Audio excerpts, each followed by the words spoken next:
What stills the viewer before Untitled from the 1998 photoweaving series Cambodia, Splendor and Darkness by the late artist Dinh Lê, born Lê Quang Đỉnh, is not just the tragic history embodied by the two individuals whose eyes and frontal stance meet your own. The historical context of these photographed figures is now widely known by most visitors to the museums or galleries where their images live on through the medium of contemporary art. We know that they are no longer among the living and that the circumstances of their deaths were part of one of the world's most horrific episodes of history, set in Cambodia in the late 1970s. Knowledge, even if incomplete, of their story brings a sense of uncertainty into the act of viewing. As many have argued, one should question the very ethics of looking at these figures as they have been frozen in a historical moment of coercive photographic capture, and yet have been literally woven into a present-day image that is so undeniably beautiful. The photographic material with which Dinh chose to work would seem to lend itself to reproducibility, much like the original photographs from S21 that gained such global visibility and artistic recontextualization that they began to overdetermine how the world saw Cambodia. And in its enmeshing of the photographs of victims from the infamous Khmer Rouge detention center, together with the bas-reliefs depicting warfare on the stone walls of the Angkor temples, the Cambodia Splendor and Darkness series would seem to perpetuate the iconicity of trauma in temples that have brought so many international tourists to the country. My experience of the work in person muted those arguments and dissipated any thoughts rationalized through language. It was one of the few times that I could not look away from an artwork. I was uncertain of how much time passed before I reluctantly turned my back. I had seen the series and related series by Dinh on computer and projector screens, perhaps hundreds of times already. Yet in front of the physical image object, I was struck silent. The sensations that traveled through me were hard to name. Sad or troubled were insufficient words. It was something other, along the lines of disturbance, contemplation, fascination, a physical sensation of heaviness deep within my gut that made the act of breathing more oppressive. What made the viewing experience so different in person? It is easy to say its material presence, which can be said for all works of art and their incommensurate two-dimensional reproductions. And frankly, that is what it was. But it is the minutiae of details that don't necessarily belong to the portraits, if we can call them that are seared into my vision and memory. I cannot forget, for example, the physical impact of its scale and the intimacy forced upon the viewer. The two young men are large enough that one imagines them stepping out from the wall to meet your gaze in real space. The singed umber edges of the photographic material, traversing the entire outer frame, marks of abjection and violence that is all-consuming, like the flames that devour celluloid film. The geometric interstices that create frisson of shadow, disrupting the smooth surface integrity of the interwoven images. The undulating, subtle curvatures of the paper forced into this unnatural and illogical grid. The spaces between the warp and weft that one could imagine as gaps contracting and expanding when the work is moved, like inhalation and exhalation. These are all aspects of Dinh's art that are utterly lost in digital reproduction. The choice of material is already laden with meaning. Photography is a medium that in and of itself signifies death, according to Roland Barthes. Such a connection is inescapable, according to Barthes, because every photograph connotes what has been or what will have been. We wish for photographs to do something that they ultimately cannot: provide a substitute for those we have lost, enable us to remember that which we fear forgetting, or instill comfort in the presumption of pictorial truth that the camera was long believed to deliver. The photograph as such an object haunted Dinh as much as his personal experience of war, the latter which he openly affirmed as the obsession fueling his lifelong artistic practice. Yet while so much of Dinh's practice centered on what much of the world knows as the Vietnam War, it was the violence of Khmer Rouge incursions in his hometown of Hat Dien on the border with Cambodia that constituted his most visceral memories of violence. The Third Indochina War was the reason his family left Vietnam. The conflict between North and South and between Vietnam and the US was not as salient a memory. It was farther from his immediate life. The photo-weaving works he made about Vietnam, such as The Persistence of Memory and From Vietnam to Hollywood, had much more to do with his experience learning about the war in the US. As such, the series concerned the representation and the construction of a predominant narrative in 1980s and 1990s media and cinema that humanized the American veteran and abstracted Vietnamese subjects. The interwoven images critiqued via material manifestation what VIểt described as screen memories, surfaces used for projection, as well as through obfuscation. Cambodia, Splendor and Darkness was not the only work that focused on Cambodia and the topics of memory and trauma. The Texture of Memory was a collaborative endeavor to explore the nature of psychosomatic blindness and the creative and healing capacities of touch. However, the subject of Cambodian tragedy in the work of a Vietnamese artist was received with uncertainty and even controversy within the region, given the political sensitivities that have characterized the longue durée of Vietnam-Cambodia historical relations. Yet these works remind us of the regional histories and experiences that modern national borders cannot cleanly structure. The land where Dinh spent his childhood was once Khmer territory. On both sides of the border, Vietnamese experienced the atrocities of the Khmer Rouge. Cambodians and Laos suffered and continue to suffer from the ramifications of the Vietnam War, most notably in the bombing campaigns ordered by the US government. The violence of war in Vietnam, its memories, and its representations would constitute the strongest narrative thread woven throughout Dinh's practice, beginning in his undergraduate years. His family had left Vietnam by boat in 1978, and they spent a year in a Thai refugee camp before coming to California and first settling in Simi Valley. He would later pursue a BA in Fine Arts at UC Santa Barbara, where he studied with Anne Hamilton, who employed textile craft techniques as part of her multimedia installation projects, and photographer Richard Ross, known for his activist documentary work. In his childhood, Dinh had been fascinated by the violence and beauty of Renaissance paintings of the crucifixion that he found in library books, his first encounter with European art, and later was deeply inspired in the UCSB library when he perused books about the World War I Dada art movement and the political photo montages of German artists Hannah Höch and John Hartfield. Photo collage and social activism would shape an artistic intervention realized in his final year at UCSB, created in response to a university course on the Vietnam War that Dinh felt overprivileged the US perspective and marginalized Vietnamese suffering. In 1989, he produced a series of Xerox posters combining confrontational photographic media images and bold text proclaiming the numbers of war casualties for both the US and Vietnam, and mounted them around campus. This was the first of an ongoing number of projects throughout his career in which he foregrounded Vietnamese voices and experiences of the war that had been occluded from US-centric but also Vietnamese Northern-centric historiography. The method of working with photographs as found objects, following to a certain extent the ideas of Marcel Duchamp, who would be referenced in several of Dinh's projects, further developed in his graduate studies at the School of Visual Arts in New York City, where he earned his MFA in photography in 1992.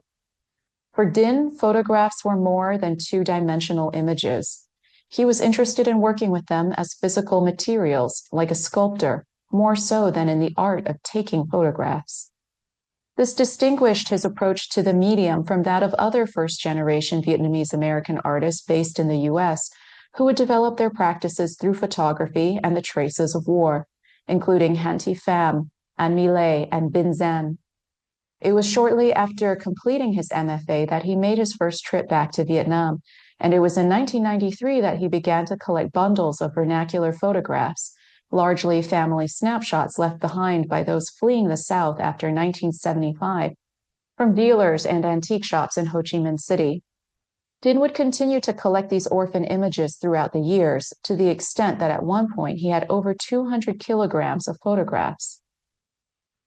For Dinh, the compulsion was driven by an archival impulse and, in a more primal sense, by melancholia, both of which informed the photographic installations Một Cõi Đi Về from 1999 and Crossing the Farther Shore 2014.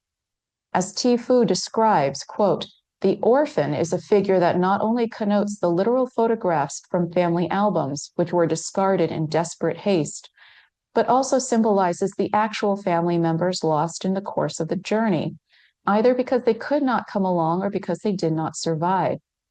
Significantly, Lê has frequently referred to his found orphan images as surrogate family albums.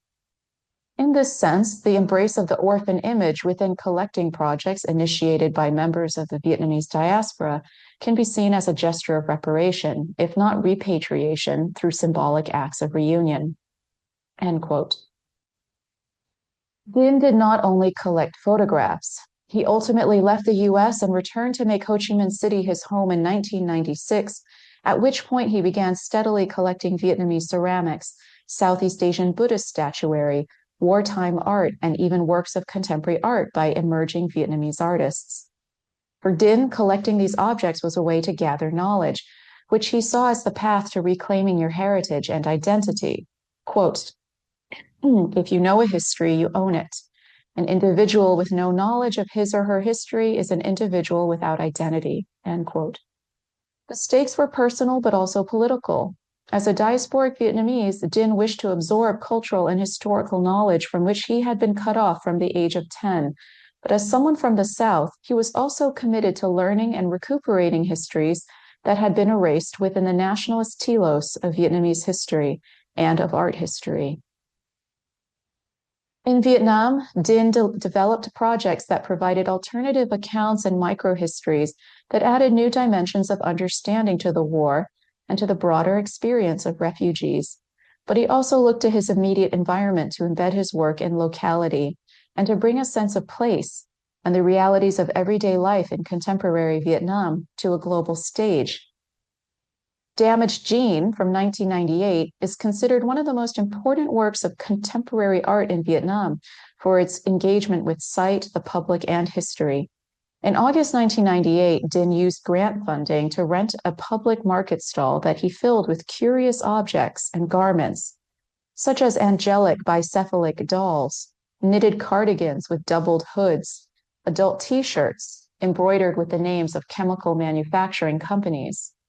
The project provided a public outlet for inquiry about the history of the wartime use of the chemical defoliant Agent Orange, and both US and Vietnamese silence about its effects, such as the numbers of children born with congenital malformations. While the horrors of Agent Orange are currently featured in a prominent exhibit at the Wartime Remnants Museum, Dinh described how there was little discourse at the time due to popular superstition, as well as the growing status of Vietnam's export economy following Doi Moi. As I discuss elsewhere, the work reflected Dinh's commitment to historical inquiry, but also his perspective as a newly resettled Vietnamese American who was still seeing the city with a fresh gaze, as a place and space of possibility for artistic experimentation. Dinh did not just see professional artistic opportunity in Ho Chi Minh City and in Vietnam. He also wanted to find a place in the art community, which in the 1990s was governed by state institutions like the Fine Arts Museum, the Fine Arts Association, and the Fine Arts University.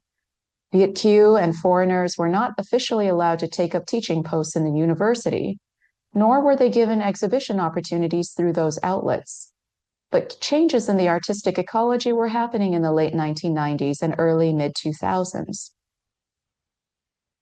When I was based in Ho Chi Minh City from 2010 to 2011 to carry out my doctoral research on the development of contemporary art in the South, Dinh advised me to look at Blue Space Contemporary Art Center as a major alternative space for art in the 1990s, one that welcomed younger artists, women artists, diasporic and international artists, and made use of its physical location in the Fine Arts Museum to introduce new forms of artistic production. Dinh had also been a lead advisor for Saigon Open City, the first attempt to launch a major international biannual art program in the city, featuring such names as Yoko Ono and Martha Rosler. While Saigon Open City was ultimately not as successful as many had hoped back in 2006, it spurred Dinh to initiate a new independent nonprofit artist-run space that he co-founded with other diasporic artists who had recently returned to Vietnam. And the space was called SanArt. The founders envisioned the space as one that would nurture experimental artistic practice and prioritize education alongside exhibition. Other smaller grassroots spaces had also been launched in Ho Chi Minh City between 2004 and 2007, largely at the initiative of collaborations between returnee, diasporic, international, and local artists. But SanArt continued its operations up until last year. Dinh tried to create bridges between Vietnam and the world through his work as an artist, but also as an organizer and much sought-after advisor to international organizations like the Prince Claus Foundation, the Danish Cultural Development and Exchange Fund, and International Committee for Museums and Collections of Modern Art, among others. And he did the same within Vietnam, trying to soften the divide between state organizations and independent spaces. He worked closely with the Ministry of Culture, Sports, and Tourism to ensure that SanArt's activities were officially approved and that they could engage meaningfully with the local communities. He maintained this drive to build communities and communications until his passing. He supported younger Vietnamese artists from making education and mentorship a priority of SanArt's programming, giving his time as a juror for the Dogma Prize, visiting the studios of recently graduated artists, representing them at art fairs, even speaking in my undergraduate courses at Fulbright University, Vietnam, during a time when his career was thriving and he was managing multiple international exhibition projects. He also tried to cultivate a community of collectors in Vietnam. He was an advisor to the Nguyen Art Foundation as well as Vincom Center for Contemporary Art and was part of Dung Dai Viet, a project whose aims included education about contemporary art collection and preservation. In our last conversations, he was still trying to raise enough funds to establish a large-scale professional space for contemporary art exhibitions in the heart of Ho Chi Minh City's District 1, in the hopes that such a centrally located site would attract larger and more diverse audiences. Dinh had in recent years begun construction of a studio in his hometown of Ha Tien. He unexpectedly died from a stroke on April 6, 2024, as the building neared completion. While the artistic community here in Vietnam will always feel bereft, as though part of its soul has departed, it is nice to picture him in the Ha Tien studio, gazing at its expansive view of the ocean horizon, contemplating the path of a new journey, another homecoming. Một cõi đi về.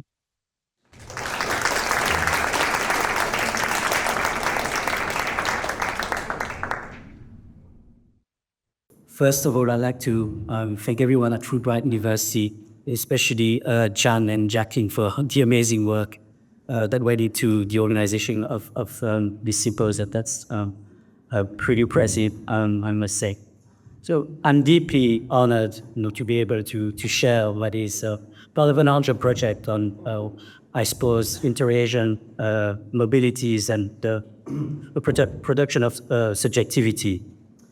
I'm also really moved because obviously this is in memory, in homage to Dinh Culé, with someone I've actually never met. I only had 2 missed encounters.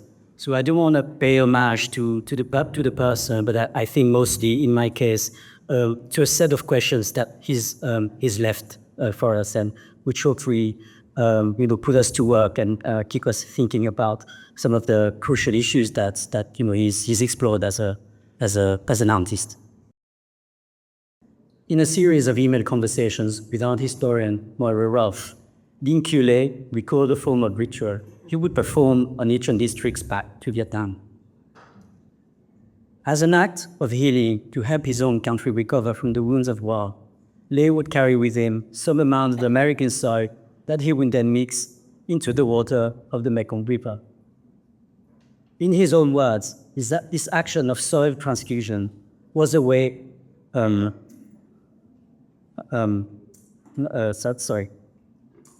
American soil that he would then mix into the water of the Mekong River. In his own words, this action of soil transfusion was a way to, I quote, help the one resource of all American MIAs lost in the jungle of Vietnam to have some sense of awe. Conjuring both the artist's trajectory from Southeast Asia to the United States and back again in the process of anamnesis across historical and political events, this anecdote is suggestive of the matrix guiding much of Lé's work, in which histories of war and violence and the individual lives they often overshadow constitute threads, narrative as well as material, that are open to recombination. Indeed, the act of bringing an element, soil, from a distant place and mixing it with a local element, water, ultimately, all things considered, results in the transformation of both. A process that can be seen as a translation of the method Lê used to create a series which is best known, namely his photoweavings. Entitled Soldiers at Rest, 2003, belongs to this body of work, which resulted from Lé's long-term archaeological investigation of the visual culture of the American war via the traditional Vietnamese weaving technique. Lê learned the latter from his aunt, who, when he was a child in Vietnam, wove grass mats, and he later adapted this traditional craft for his own purposes. As Christopher Miles, an artist, curator, and friend of Lê, has noted, the function of weaving was for Lê both, I quote, an effective method and a powerful metaphor in addressing the layering of personal, historical, and cultural registers operating in his practice. In an attempt both to interrogate the construction and representations of Vietnam and the way his own subjectivity related to them, and to explore how to take back control of those images, Lê cut chromogenic prints of archival and found imagery into strips that he interlaces into composite pictures. Entitled Soldiers at Rest shows a group of 5 men who, as the title suggests, are taking a break from their military duties. This moment of pause from the temporality of war is signaled through their bare chest and laid-back demeanors. They smile at the camera. One man in the foreground can be seen holding a cigarette. Elements of warfare are identifiable, mainly in the form of a vehicle that, at the center of the image, one of the soldiers is seated upon. This scene is interlaced with 2 other characters whose presence produce an impression of spectrality and ward off any attempt to capture the image as a whole, that is, to find an all-encompassing meaning within it. The most easily discernible of them is Cynthia Wood in her iconic role as a Playboy playmate in Apocalypse Now. Wearing a pale sky blue cowgirl outfit and white hat, she appears in a number of Lé's other woven photographs, including Paramount, 2003, Entitled 9, 2004, From Vietnam to Hollywood, Paratroopers, 2005, as part of his endeavor to examine the connection between sexualized imagery and imagery of war and political violence. Wood's inclusion in Entitled Soldiers at Rest seems to aim to problematize certain binaries within the image. Often, black and white images are archival or photojournalistic, and so Wood is rendered in bright colors in contrast to the soldiers.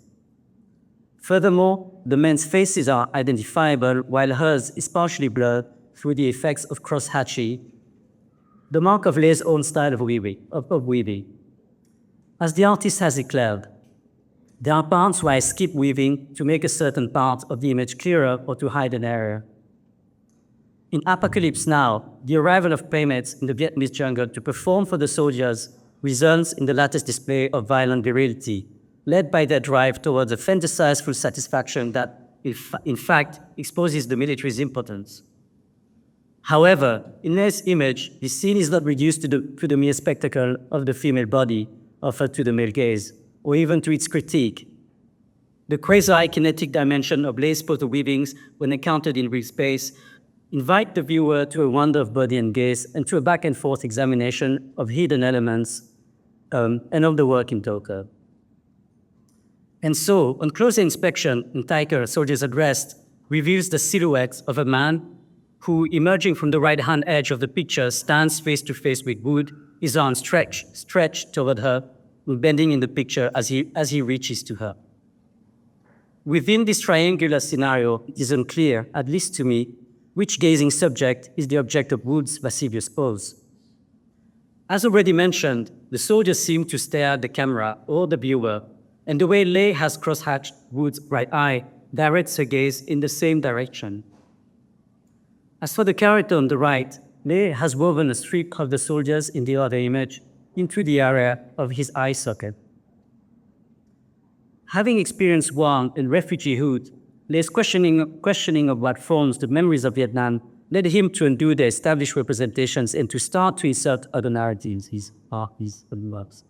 A process that, as major commentators of Lê's work have noted, can be seen as acts of repair or as a kind of memorial. Here, questions arise. Do Lê's gestures of interlacing, interweaving, or suturing constitute a form of critique? And what do these other narratives entail? In this regard, Lê stated in the 2023 interview, I quote, "Everything's kind of merging.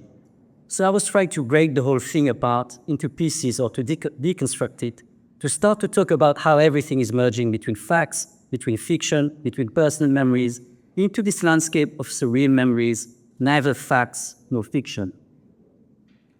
As this statement on merging levels of realities and the constructed scenario of entitled Soldiers at Rest suggests, the insertion of other narratives produces indeterminacy and undecidability relative to the legibility and visibility of the images he produces.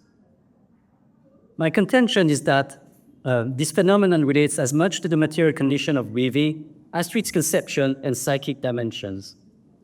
Although rarely discussed by his commentators, the visual likeness between Lê's woven photos and the texture of early electronic videos is striking, and it is something the artist himself commented on.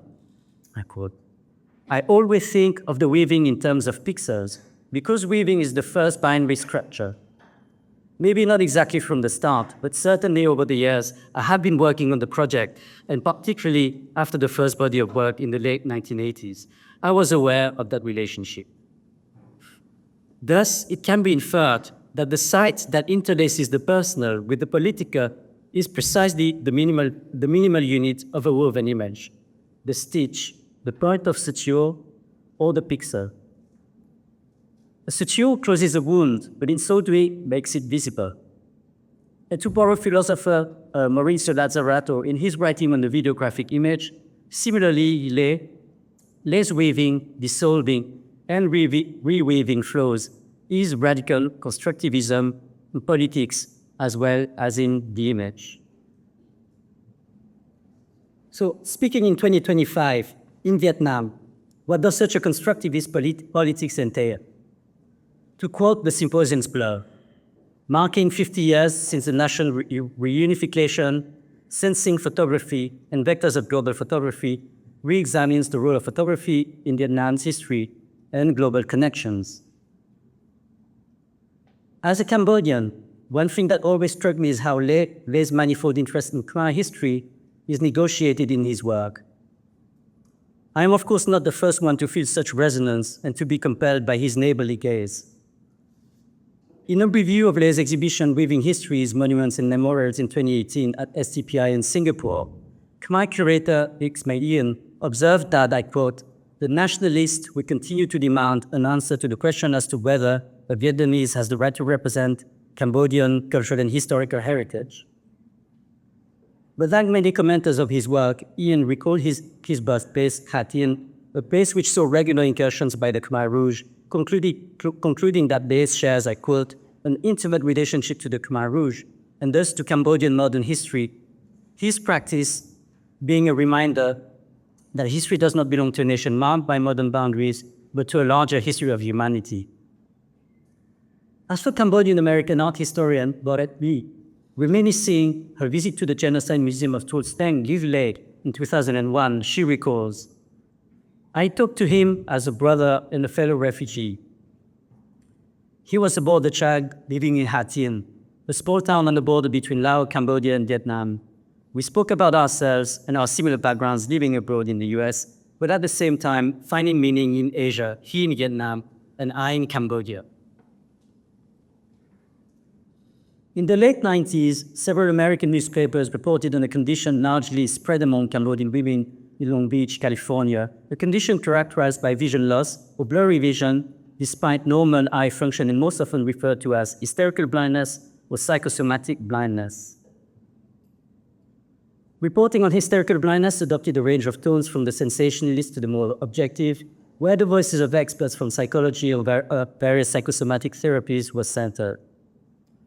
But Lee recalls that after she had read the article, A Changed Vision of God from the New Yorker, she saw the connection between them and these embroideries that Dinh Lê had commissioned a group of women to do in Vietnam. These embroideries were started in the autumn of 2000 by Dinh Lê. Consisting of around 20 pieces of white cotton cloth, Lê commissioned a group of women around Ho Chi Minh City to embroider the outlines of Tuol Sleng's famous photographic portraits of people detained in the prison.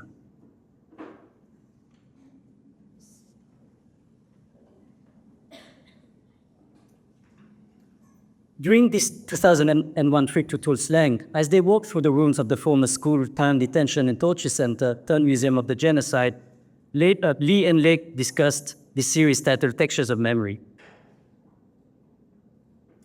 Lê chose white in reference to practices of mourning in Asia, as he conceived of the work as, I quote, a memorial to the dead victims. Asked by Lê about the legibility of a work yet of white embroidery on white background, Lê alluded to both vision loss and Khmer history. Further elaborating on the work's phenomenology, he explained that he expected viewers to read the portraits like Baha'i, and that when shown in an exhibition, viewers may be invited to touch the embroidered parts and the oil from their hands to darken the white threads. The images will become more articulated and visible over time, comparable to the shiny textures found on the bas-relief of Angkor Wat. In this analysis, the work functions as a kind of archaeology of visuality and violence. And in Lé's own words, embroidery is traditionally done by women, so I wanted women to thread the images, which was a way to bring different women's histories in dialogue and the tactility of textures of memory with the phenomenon of hysterical blindness, which mostly affects women. Citing the infamous Khmer Rouge motto that, like a pineapple or a car, or the Khmer Rouge regime has eyes looking in every direction, Lee has analyzed the Pol Pot regime as a panoptic apparatus enforcing surveillance and power via visuality and whose restrictiveness unfolded on the levels of vision and visuality. Characterizing it as a scopic regime, Lee identifies the Khmer Rouge regime's devastation of visions as a physical, psychological, as well as societal phenomenon from which the absence of visual representations of the regime, hysterical blindness, traumatized eyes, and a lack of visual culture of trauma result. In this regard, works like Lé's textures of memory operate as an act of repair by recalling images of the deceased, and touch, tactility, reestablishes the image beyond the visual. Of course, no one can ever deny suffering of a scale unimaginable as such as those of the victims of the Khmer Rouge. For lack of time here, I can only oversimplify her argument, but it is its framing in terms of trauma and Lee's insistence on the term that I would like to contrast. Psychiatrist Maurice Eisenbrook has warned against the negative effects of what he calls the trauma industry, which he writes, may create a new trauma where NGOs exert political social control, in particular if the interventions are culturally incompetent. Khmer society, he continues, has, I quote, a culturally inbuilt method for helping, giving the examples of Buddhist meta-theories about anger management as clinically effective approaches. A similar pluralist conceptual therapeutic framework is advocated by fellow psychiatrist Toby Nathan, who, in the context of African approaches to autism, has written, "We must face the obvious. Patients' cases are constructed by professionals and evolve according to the theories prevalent in their world. Theories do not merely describe the world, they populate it with UPAs. A powerful example of what constitutes a cosmo-ontological argument has been given by Buddhist scholar Trent Walker. In his study of the blind Khmer teacher of Dharma song, he refers to as Sophia, Walker sketches a possible path to understand hysterical blindness beyond Western psychiatric taxonomy. Indeed, Walker writes, like most women labeled as hysterically or psychosomatically blind by Western biomedicine, Sophia does not consider her own blindness to be anything other than physical. Nevertheless, she no longer seeks physical treatment for her affliction, preferring to focus on sharing Dharma songs that, like Tida's story of Kisa Dotami, teach the inevitability of suffering and the urgency of seeking peace. Dharma songs, Walker explains, are composed with texts and melodies constructed in order to effectively stir the audience's heart, an experience of being stirred called samdega in Theravada Buddhism. The evocation of her own grief when singing suggests that Sophia is reliving rather than relieving her sorrow. But the logic of samdega is such that turning toward her pain is the path of healing, Walker writes. As one must conclude, I will honor this suggestion to rethink the Incule's texture of memory, closer to Arachne than Athena. Texture of memory makes a case for textile practice as both an actual and metaphorical space where two interrelated questions can be asked of you. In his most recent work on the question of Heimatlosigkeit or homelessness, philosopher Hui asked whether in the face of planetarization, it's possible to cultivate new sense of belonging that transcends traditional notions of homeland. Sheryl Pollard, Homi Bhabha, Carol Breckenridge, and Dipesh Chakrabarty remind us, among those, I quote, victims of modernity, bereft of those comforts and customs of national belonging are refugees, peoples of the diaspora, migrants, and exiles who represent the spirit of the cosmopolitical community. Weaving the visual history of political violence of Cambodia by Vietnamese women becomes an act of reopening the archives of cosmopolitical subjects, played out on textile and intermediate practice through which suffering is shared and which can inform the ethical and political compass to come. Just play. So just to give you a sense of this effect of stirring through Dharma songs.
Cry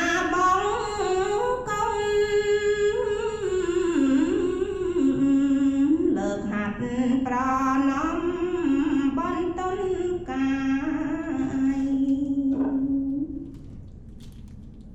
you.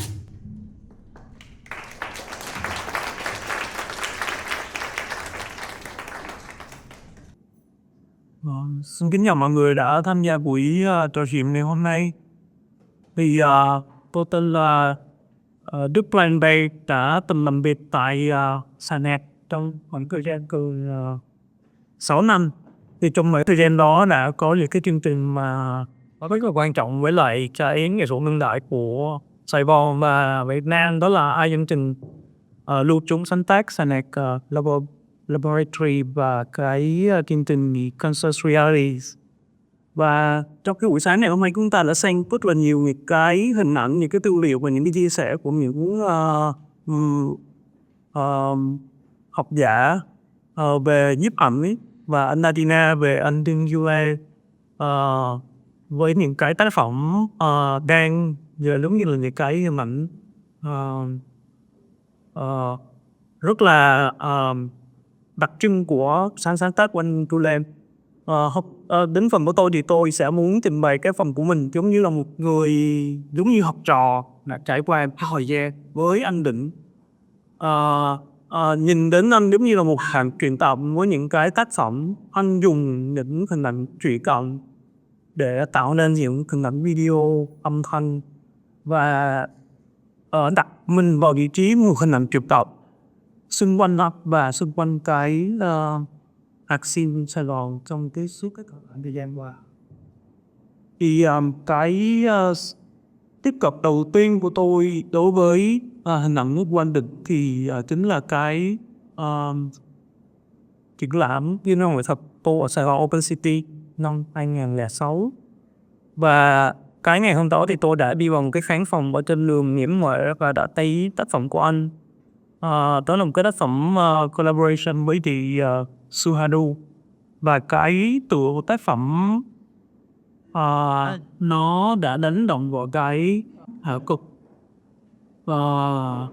Khi tôi lúc đó đang vẫn còn là một người tiếp cận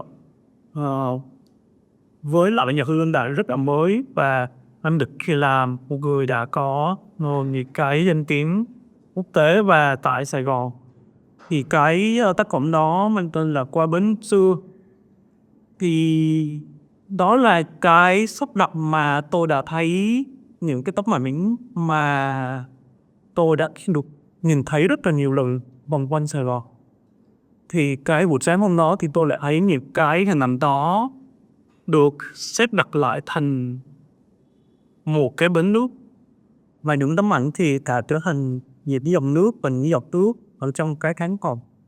Và cái cây cầu vượt ngang qua nó đã mang nên một cái sự hoài niệm về quá khứ và chiến tranh hiện tại và ngay cả tương lai như thế nào khi mà cái dòng nước hình ảnh đó nó chảy qua. Thì đó là cái ấn tượng đầu tiên của tôi về những cái hình ảnh và cái tác phẩm của anh Đỉnh, và đó là cái hình ảnh chuyển động. Và tôi chưa có dịp được gặp anh trong năm đó, trong cái kỳ đại hội đó, nhưng đến năm 2008 thì tôi lại có 2 lần nữa từ xem tác phẩm của anh tại kỳ Singapore Materiality năm 2008. Và khi tôi bước vào cái khán phòng của anh Đỉnh thì là một lần nữa thì cái hình ảnh mà nó rất quen thuộc với tuổi thơ của tôi, sinh ra và lớn lên tại Sài Gòn và trải qua những cái kỷ niệm tại những cái nẻo đường trên Sài Gòn, những cái bảo tàng mà tôi và bạn bè tôi đã xem chúng như là những cái sân chơi, những cái chiếc trực thăng, những cái chiếc xe tăng là những cái nơi trốn mà chúng tôi khi mà tan học thì thường gọi nhau rằng là học xong thì chúng ta sẽ qua bên bỏ ôn tầng để chơi, và cái sân của cái bảo tàng nó vòng quanh những cái trực thăng và những cái chiếc xe tăng. Và cái bảo tàng chiến dịch Hồ Chí Minh cũng là nó ngay gần ở nhà tôi. Và những cái buổi sáng mà chỉ tầm 90 tuổi khi tôi thức dậy thì tôi ra ngoài đường. Tôi vẫn nhớ rằng là cái buổi sáng tinh sương thì là trên lề đường còn tinh hàng này cái vết. Sau đó thì cô biết rằng là người ta chưa mất xe tàu, mà người ta đã chạy từ cái nơi nào đó để di chuyển vào cái bảo tàng chiến dịch. Và khi mà những lần mà tôi chơi bắn bi trên lề đường thì tôi cũng tìm thấy những cái khẩu súng, những cái bộ đạn.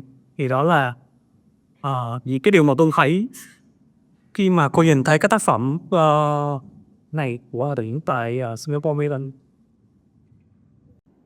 Cái hình ảnh mà tôi thấy trên phim Hollywood và những cái bộ phim truyền nhựa Việt Nam, nó là cái hình ảnh mà tôi và bạn bè tôi cảm thấy là nó chẳng có gì xa lạ hết. Thì bây giờ nó đã xuất hiện tại một cái phòng chỉ có ảo tại một cái nước khác ngoài Việt Nam và trong Đông Nam Á. Và cái cách mà nó được trình bày với khán giả quốc tế như thế nào, và cái người đồng hành với cái hình ảnh đó như thế nào, nó đã tạo lên cho tôi một cái ấn tượng khác về ký ức về chiến tranh và về những cái hình ảnh mà một cá nhân sinh ra và lớn lên đã trải qua, mà bây giờ nó đang bay trong cái màn hình video ác phẩm. Nó là cái chiếc trực thăng, nó vừa gần gũi và nó vừa xa lạ. Có thể là nó rất là gần gũi với tôi, nhưng mà nó sẽ là một cái thực thể mà cực kỳ là đáng sợ khi mà người ta nghĩ tới cái nước Đông Nam Á là Việt Nam, thì người ta sẽ nghĩ ngay tới cái biểu tượng cái chiếc trực thăng này nó đã gây ra chiến tranh làm sao. Và có thể rằng có rất nhiều cá nhân khác cũng nghĩ rằng ở Việt Nam cũng còn đang có những cái trực thăng này bay trên bầu trời.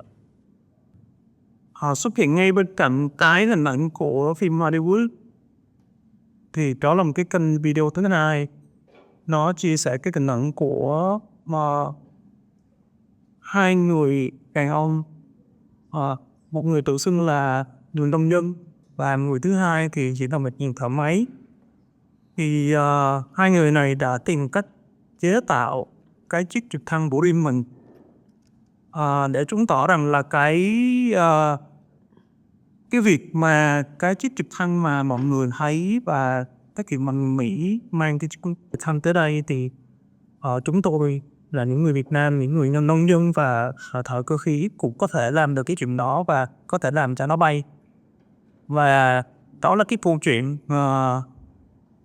của hai người kể ra rằng là họ đã hoàn thành và thành công trong cái chuyện mà chế ra cái chiếc trực thăng mô phỏng theo chiếc trực thăng của người Mỹ trong cái cuộc chiến tranh Việt Nam. Đó là từ chút chia sẻ của tôi về chuyện mà trước khi gặp anh thì tôi đã đọc cái quyển nhật ký của anh viết về cái tác phẩm và cái câu chuyện mà anh đã làm việc với một cái người nông dân, một người thợ máy tại Tây Ninh như thế nào để tạo ra cái chiếc trực thăng giống như là cái chiếc trực thăng của người Mỹ. Và thật rất là tình cờ là khi mà một cái tổ chức rừng rú sáng tác tại Tokyo đến Sài Gòn năm 2010 và tôi có cơ hội được sang Tokyo năm 2011.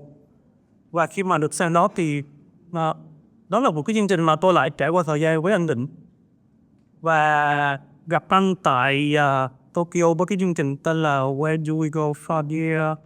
Nó được tổ chức sau cái cuộc động đất tại Fukushima năm 2011.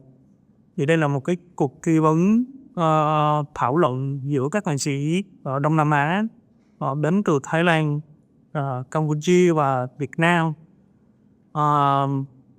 Một cái lưu trú thảo luận bàn tròn với nghệ sĩ trẻ tại Đông Nam Á và những cái nghệ sĩ đã thành danh đến từ Hàn Quốc, Việt Nam và Nhật Bản. Thì một lần nữa tôi thấy cái hình ảnh tác phẩm của anh là cái hình ảnh chuyển động của một cái chiếc thuyền nó đang bốc cháy, và nó mô phỏng những cái chuyến tàu vượt đại dương vượt đại.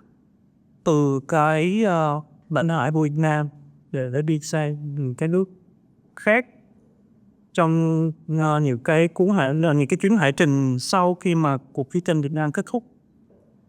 Và đó là cái hình ảnh Việt động của cái thuyền đang cháy, và cái hình ảnh cũng thể hiện cái profile của tôi tại tour website. Thì đó là cái hình ảnh mà tôi dùng để một cái tấm lịch được treo trong phòng của cha tôi.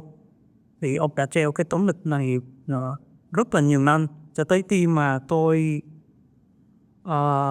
học trong trường. Và những cái lần mà tôi bước vào phòng của ông thì tôi bảo là tại sao mà cha lại treo cái lịch này, nó quá hạn lâu quá rồi mà vẫn để ở đây. Thì cha tôi bảo đó là một cái tấm ảnh của New York, và ông rất là muốn mang những cái điều mà liên tưởng của ông về những cái quốc gia mà nó cái sự phát triển vượt bậc so với Việt Nam. Tôi đã làm cái tác phẩm collage của mình trồng lên cái tòa nhà mà tôi không biết đó là cái tòa nhà gì. Và sau này khi mà có cơ hội thì tôi mới được biết rằng đó là cái tòa nhà lưu trú của trụ sở Liên Hợp Quốc tại Manhattan. Đây là cái hình ảnh mà tôi được làm việc với anh Miro Koizumi, được cái nghệ sĩ lúc đó là đang mới nổi tại Nhật Bản. Anh cũng làm về những cái đề tài về lịch sử, về những cái câu chuyện truyền miệng, cái cách mà lịch sử nó được truyền tải lại ngoài những cái nguồn chính thống như thế nào, cũng là những cái nguồn ký ức từ gia đình, từ cha của anh, người mà đã trải qua cái cuộc chiến tranh thế giới thứ hai. Và tôi nghĩ rằng đây là những cái phản ứng đầu tiên của tôi và anh Bình khi mà trải qua cái thời gian này, để mà đập hình món cho cái chương trình nó lớn hơn về sau.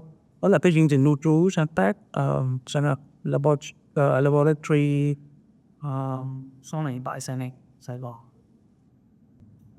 Cái cuộc triển lãm mở màn cho chương trình Where We Are From Here diễn ra tại Shibuya. Trong tháng đầu tiên thì tôi lại nhìn thấy một cái tác phẩm khác của anh Dưỡng, và lần này nó cũng lại là những cái hình ảnh dị tộc, và nó cũng là cái hình ảnh mà nó rất là quen thuộc với tôi. Đó là cái video From Father to Son, mà nó là cái footage từ cái bộ phim Apocalypse Now. Và cái bộ phim mà đây là cái bộ phim trong những cái khoảng thời gian những cái năm 90 thì là gia đình tôi thường hay cuối tuần thì hay bạch qua những cái cửa hàng này là cho thuê băng gắn, và mướn những cái cuồng băng gì về nhà để mà xem. Thì thực tình là cái phim này tôi chưa từng bao giờ là xem hết cái bộ phim này hết, mà chỉ biết về cái club tên là Apple ở Sài Gòn mà thôi. Và đây lại là một cái chuyện khá là thú vị khác. Đó là khi mà tôi ở tại Nhật Bản thì tôi thấy cái tác phẩm video của anh Đỉnh, và tôi đã xem nó và thấy được cái vị trí của anh Đỉnh là một người Việt Nam xa xứ như thế nào, và mang cái hình ảnh cả phim Hollywood ra một đất nước thứ ba ngoài Việt Nam làm sao. Và tôi là một người Việt Nam, khi mà nhìn lại tác phẩm của anh với những cái cảm giác của mình là một người Việt Nam sinh ra sau chiến tranh, và tất cả những cảm xúc, những cái cảm giác, những cái ý nghĩ đó nó cộng gộp lại với nhau, làm sao để tôi cảm thấy được cái vị trí, cái hình ảnh của người Việt Nam, Đức Flyingbay và anh Đinh Chule tại Tokyo như thế nào đối với những cái nghệ sĩ quốc tế khác. Đây là các cu điệp từ một cái video được trình chiếu cho những cái nghệ sĩ trẻ tham gia chương trình. Tôi là những cái người đã trong cái mà bóng tôi ở đó, và anh Đỉnh là trong rất là nhiều những cái chương trình thì cái sự xoay vần của tôi vòng quanh cái hình ảnh của anh. Đó là một cái người nghệ sĩ lớn mà mà tôi dành cho tôi dành cái sự cái việc kính trọng cho anh ngay từ khi mà mình có thể thấy các tác phẩm của anh, từ khi được bán trò chuyện với anh và từ khi mình được làm việc với anh trong cái phim du lịch tôi như thế này. Thì từ cái vị trí nhiều khi là một cái nghệ sĩ trẻ, diễn giả nghệ sĩ trẻ đến từ Việt Nam, cho tới khi tôi dời xuống cái vị trí hàng ghế khán giả, thì tôi đều thấy một cái hình ảnh của anh Đỉnh là một cái sự nhất quán về tín niệm, về tư duy của một người Việt Nam, mặc dù là bạn Á rời khỏi Việt Nam từ khi chỉ mới 10 tuổi và sống qua khoảng thời gian xa xứ và trở về Việt Nam, nhưng tôi vẫn thấy một cái hình ảnh mà nó nhất quán đó là một cái người bình dị, và tôi nghĩ rằng nó lại khớp với cái tác phẩm của anh là cái người nông dân và cái chiếc trực thăng. Đây là cái hình ảnh trên cái quyển catalog Where do we go from here, thì cái hình ảnh ngoài cùng đó là cái hình ảnh tại Sa Nạc. Là nhiều cái buổi mà tập trung nghệ sĩ trẻ tại Sa Nạc, và chúng tôi chọn tống chiêu xuất để nói chuyện về nghệ thuật bằng cái tác phẩm kêu tù. Và cái người đứng kế bên thì là những cái hình của nghệ sĩ trẻ tại Tokyo, và có 3 nghệ sĩ đến từ Đông Nam Á thì là đã có 2 người đã bị có vấn đề với cảnh sát trong cái thời gian lưu trú. Nhưng mà những cái hành động đó thì lại rất là được nuôi thức của những cái nghệ sĩ như anh Đỉnh hoặc là cái giám đốc của cái chương trình này. Tôi nghĩ là đây là những cái nền móng của Sa Nạc, cái chương trình Confessionary và Sa Nạc cái chú không. Và một năm sau đó thì Sa Nạc bắt đầu là tái khởi động lại những cái chương trình mới, và tôi có nhận lời mời làm giám đốc quản lý chương trình của Sa Nạc. Thì qua những cuộc trao đổi và những cái cuộc bàn luận cởi mở đối với những cái người quản lý của Sa Nạc lúc đó và của cả anh Đỉnh, thì với tôi là một cái người sinh viên học nghệ thuật tại Sài Gòn, và cái trường học của tôi nó lại trực thuộc trực tiếp với là Sở Văn hóa Thông tin thành phố Hồ Chí Minh. Thì một trong những cái lời đề nghị đầu tiên của tôi đối với Sa Nạc đó là tất cả những cái chương trình triển lãm tại Sa Nạc thì tôi đều ý là phải xin cấp phép để chúng ta có cái thông cáo báo chí gửi ra cho những người đang làm nghệ thuật và cả công chúng, và những cái thông tin đó sẽ được đăng tải lên báo chí chính thống. Và cả những cái chương trình vệ tinh là nói chuyện hay là mở cửa trao đổi nghệ sĩ thì tôi đều đề nghị rằng là Sa Nạc phải có những cái xin phép thì tôi mới dám nhận lời. Tại vì như tôi là một cái người đã sinh ra và lớn lên tại Sài Gòn thì tôi biết được rằng là nó sẽ có những cái hệ lụy gì xảy ra. Thì đây là cái hình ảnh của một trong một cái triển lãm nó đã diễn ra, và không gian của Sa Nạc chỉ có một tấm ảnh được treo liền tường, và phần còn lại thì đều trống hết. Và sau khi trải qua các thời gian xin phép thì tôi đã quyết định là sẽ để những cái tấm từ trống như thế này như là một cái thông điệp trao đổi với những cái nghệ sĩ khác. Cái bộ nghệ thuật tại Sài Gòn là nó như là một cái thông điệp của những người đang muốn làm gì, làm cho Sa Nạc và làm với nghệ sĩ Sài Gòn như thế nào. Và những cái cuộc trao đổi này thì là tôi phải lên văn phòng của Sở Văn hóa Thông tin thành rất là nhiều lần, thì cái sự mà mất kiên nhẫn của họ dần dần trở nên nó rất là nhiều, cho tới lúc rằng là khi mà họ thấy tôi thì là họ bảo là em đi về đi, tại vì là họ anh đã quá mệt khi mà nhìn thấy em giải thích rồi. Thì đó là cái lúc mà bắt đầu tôi họ biết đến xuất hiện của anh Định để mà tạo ra những cái cuộc trao đổi với khách. Cái cuộc những cái hành trình đi đến sở bóng một tên cùng với anh Định thì đó là những cái ngày nó vừa dài nhưng mà nó lại vừa vui và nó lại vừa rất là mệt. Thì nó lại tạo ra những cái cuộc trò chuyện mà trước đó tôi đã khơi mào dậy. Và sau đó là khi mà có sự xuất hiện Quang Đỉnh, một cái người nghệ sĩ Việt kiều tại Sài Gòn và tạo dựng nên cái sàn nhạc, thì cái cuộc trao đổi nó trở thành tới một cái giai đoạn mà khi mà những cái cán bộ của bên như sở văn hóa đầu cảm thấy rằng là không biết là tôi đã làm gì sai, hay là cái người làm nghệ thuật đang xin giấy phép này là sai, thì là nó bắt đầu trở nên là chồng chéo về thông tin. Và cuối cùng là cái nghệ thuật mà cái tiêu chuẩn nghệ thuật mà chúng ta đang đặt ra và theo đuổi như thế nào, thì tôi cảm thấy đó là những cái trao đổi nó rất là bổ ích đối với cái nghệ thuật, khi mà ngay cả những cái cán bộ mà làm về văn hóa cũng bắt đầu suy nghĩ rằng là nghệ thuật đương đại là như thế nào, là gì, và những cái nghệ sĩ hiện tại người ta đang tạo ra những tác phẩm như thế nào.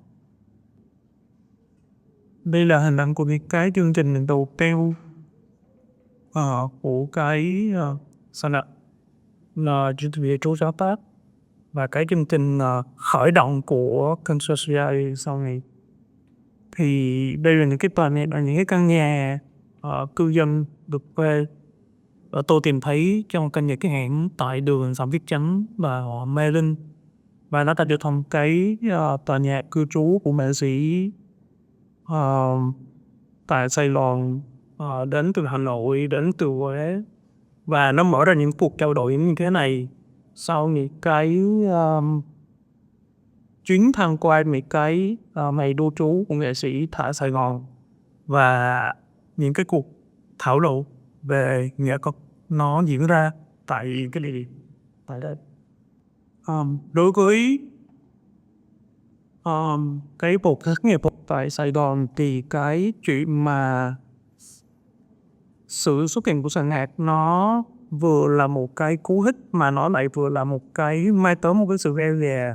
Khi mà tôi làm việc giữ vị trí quản lý chương trình tại sàn nhạc thì có rất là nhiều câu hỏi và có rất là nhiều những cái cuộc gặp gỡ của nghệ sĩ đang làm nghề hoặc là những cái sinh viên trong trường, rằng là họ rất là muốn đến sàn nhạc và muốn tham gia những cái chương trình, nhưng mà đồng thời lại có những sự e dè về không gian, về cái lượng thông tin mà họ phải cán đáng như thế nào khi mà đến với các phòng đọc và đến với những cái chương trình của sàn nhạc. Vì ngay cả chính tôi là một người học trong trường tại Sài Gòn thì những cái tư duy phân tích, những cái lý luận về tác phẩm nghệ thuật đương đại, những cái ý niệm mà chúng tôi phải tạo ra khi mà làm cái tác phẩm làm sao, thì hoàn toàn là cái chuyện đó nó không được dạy trong trường lớp tại đây, tại Việt Nam, tại Sài Gòn. Mà đó là những cái kỹ năng mà chúng tôi phải tự học qua những cái chương trình workshop mà trường đạt học những cái nghệ sĩ giao lưu đến tại Sài Gòn. Và khi mà nghệ sĩ đến tham gia cái chương trình lưu trú sáng tác thì ngay cả một cái bản tuyên ngôn nghệ sĩ thì họ cũng chưa quen để mà thảo ra rằng là họ cần phải làm gì, muốn làm gì và sẽ theo đuổi điều gì trong cái sự nghiệp nghệ sĩ của mình. Chương trình Laboratory nó giống như là một cái tổ kén mà nó đã xây dựng lên như là nhiều người trong khán phòng nhiều viết tiền mặt đã sử dụng lên rất là nhiều tên tuổi như cái nghệ sĩ thành danh hiện tại, thì phần lớn là cái tên tuổi đã từng hoạt động và lập những cái ngôi nhà như thế này.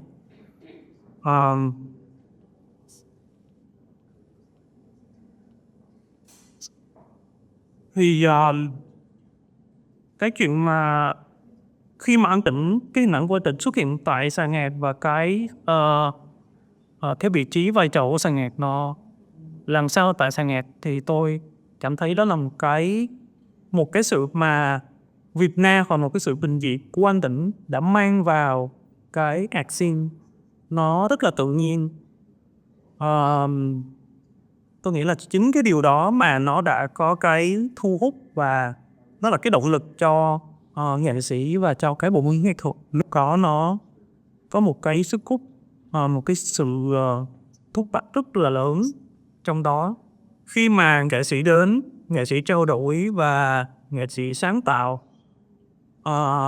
mọi người hầu như là đã quên cái cảm giác rằng là anh Đỉnh là một cái nhạc sĩ Việt kiều. Khi mà chúng ta khi mà nhắc tới cái sự Việt, cái từ Việt kiều thì nó hay gây ra một cái khoảng cách, không sự xa cách về địa lý và cái cách thức suy nghĩ. Nhưng khi cái ý niệm của anh Đỉnh tại sàn nhạc và xây dựng ra các ngân trường, cái bộ công viên tại đây, thì nó lại xóa nhòa tất cả những cái biên giới đó. Khi mà những cái giám tuyển hàng đầu tại miền Bắc, miền Trung, miền Nam đầu là ngồi vòng quanh những cái bàn tròn và thảo luận, mà nghệ sĩ cũng tham gia vào những cuộc trò chuyện đó. Và đây là một trong những cái thông điệp là được đặt ra trong một cuộc đi cuộc thảo luận, đó là Artist Past Career.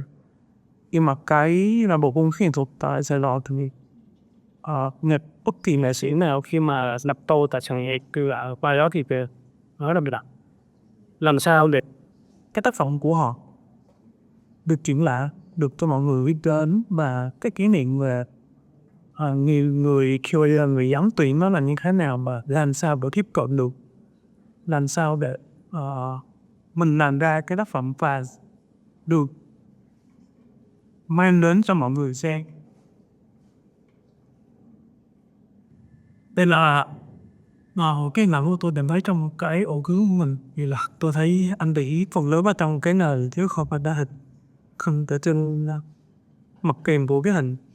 Và tôi nghĩ rằng là nó lại khớp với cái tiêu chí của sàn nhạc khi mà tổng cái tên đó là một cái sàn cho hay nghệ thuật. Và khi mà tôi tìm thấy những cái hình ảnh trong ổ cứng và trong cái tư liệu mà tôi đã trong cái thời gian tôi làm việc với sàn nhạc, thì anh được là cái người mà lại ở trong nền, chứ không phải là cái người mà cầm mic như là các bạn thấy. Có một cái video mà tôi cho mọi người xem, nó chỉ khoảng 30 minutit.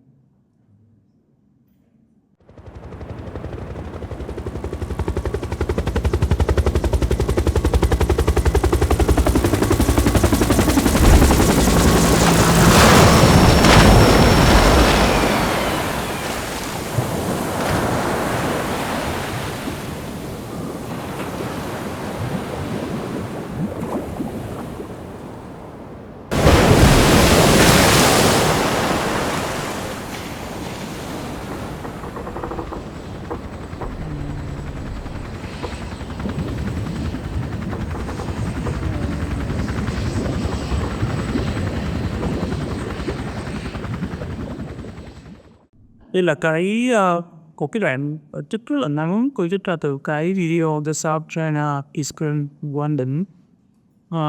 Một cái video dài khoảng hơn kém 13 phút, và nó bao gồm tất cả những cái chiếc trực thăng nó ghi là cái khoảnh khắc mà người Mỹ rời khỏi Sài Gòn ngày 30 tháng 4 ngày nhà Mỹ Đông, và những cái chiếc trực thăng nó đã được đánh đầu bên xuống bị như thế nào. Thì quay lại và cũng như là cái lời kết cho cái bài chia sẻ của tôi ngày hôm nay, thì đây là cái hình ảnh động mà tôi đã thấy từ những cái vật thể mà trong cái quãng thời gian thơ đấu tôi đã thấy như thế nào.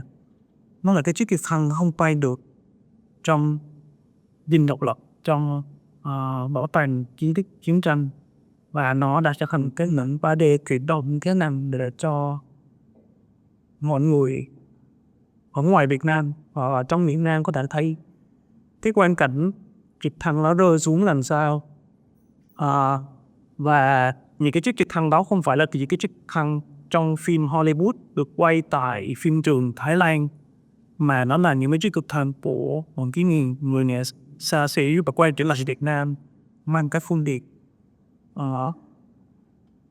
chiến tranh từ quá khứ và hướng tới tương lai như thế này.